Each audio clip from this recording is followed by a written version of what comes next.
The U.S. Iran peace deal appears to be stumbling at the very start as new divisions emerge over key terms. Washington is denying any $12 billion early payout to Tehran before nuclear talks move ahead. The U.S. has rejected Iran's funds claim as spin, raising questions over how much understanding truly exists in the MOU. A senior U.S. official is disputing Tehran's version of the deal framework, fueling doubts over whether the war is really over. A senior U.S. official has rejected Iranian claims about early access to frozen funds. The official told Axios that reports of a $12 billion release were untrue, according to Iran International. Washington has denied that Iran would receive unconditional access to blocked assets. A senior U.S. official said, and I quote, "This is completely not true. This is a pay-for-performance deal and no frozen funds will be released without the Iranians implementing their commitments." Unquote. Iranian officials have said final talks will begin only after key commitments are implemented.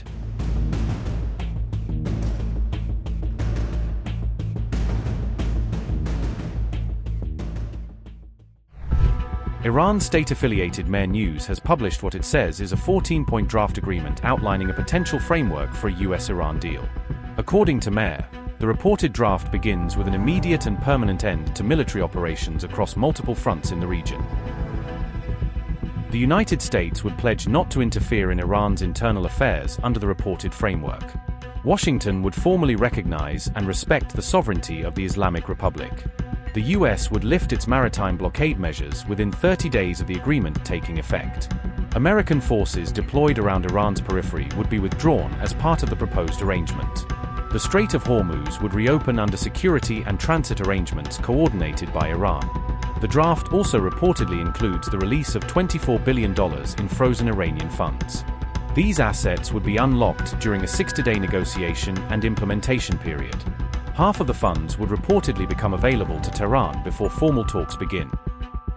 The reported concessions would represent a major economic lifeline for sanctions-hit Iran if implemented.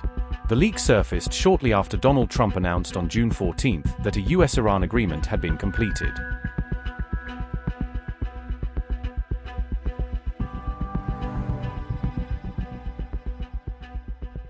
The U.S. war with Iran appears to be ending after months of regional fire and widening confrontation. Iran says it has confirmed a U.S. memorandum, with the regional war now set to end immediately. Tehran says all fronts will soon fall silent, in what it calls a step toward restoring regional stability.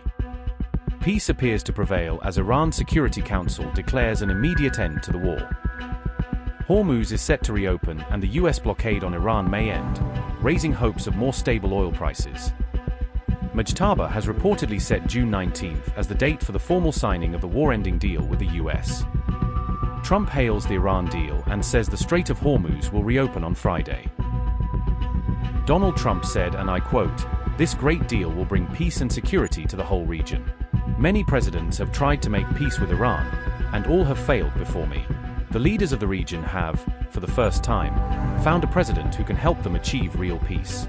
With the opening of the strait upon the signing of the deal on Friday, for purposes of mine removal, oil will flow on both ends again for the region and the world." Unquote. The official signing ceremony will be held in Switzerland, Pakistan's Prime Minister said. Shehbaz Sharif said, and I quote, "Following intensive talks, we are pleased to announce that the peace deal between the United States of America and Islamic Republic of Iran has been reached.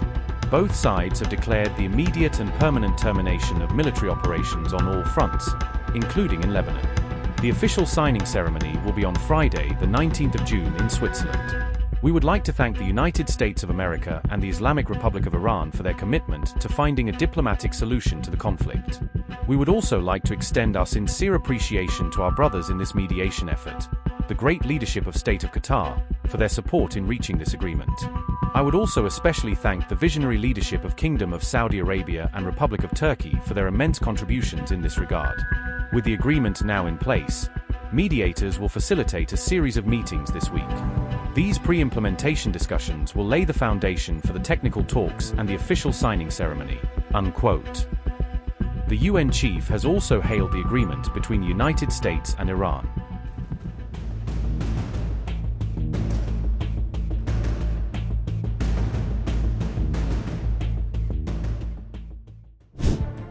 On television, An aide to Araghchi declared that Iran had won the war after the peace deal. Iran is now looking toward implementation of the deal after more than 3 months of regional fire. Mujtaba appears set to test US commitments as Tehran unveils what it calls an extremely important next step. These very lengthy talks lasted perhaps more than 14 or 15 hours. During them, we presented the Islamic Republic of Iran's final amendments to the text, and naturally those amendments were reviewed, and the Islamabad Memorandum of Understanding was finalized. That is the first point regarding this process. For now, only the text of the Memorandum of Understanding has been finalized. The formal signing of the Islamabad Memorandum of Understanding will take place on Friday between the principal parties to the memorandum, with Switzerland being discussed as a venue. 2 immediate developments either have already occurred since last night, or must occur starting this morning and will occur. The first is the immediate and permanent end of the war and military operations on various fronts, including Lebanon. As you saw in the statement announced by the Prime Minister of Pakistan, it was explicitly stated that a permanent and immediate end to the war has been declared on all fronts, including Lebanon. The second development is that the President of the United States has announced his position regarding the lifting and termination of the naval blockade that the United States had imposed against the Islamic Republic of Iran. However, after the commitments of the Islamic Republic of Iran and the implementation of the other provisions of the Memorandum of Understanding, these will naturally take effect from Friday following the formal signing of the memorandum. This Memorandum of Understanding was not merely the result of a diplomatic initiative that produced this diplomatic achievement for the Islamic Republic of Iran.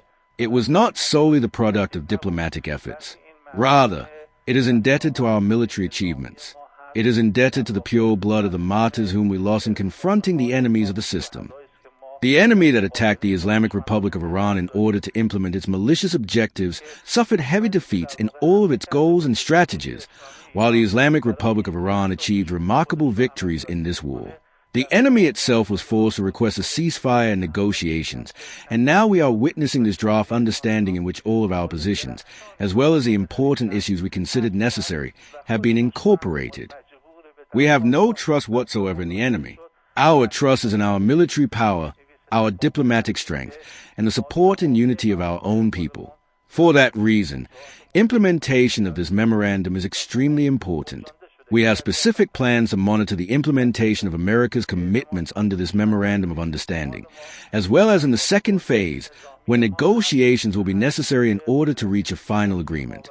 If such a final agreement is reached, naturally the important issue for us will be the implementation of its provisions. Any measures taken by the Islamic Republic of Iran regarding the commitment it accepts in the 1 or 2 areas that pertain to Iran will be aligned with, proportional to, and contingent upon the implementation of the other side's commitments. Wherever we observe shortcomings in the implementation of the other side's obligations, we will naturally take our own corresponding measures in response.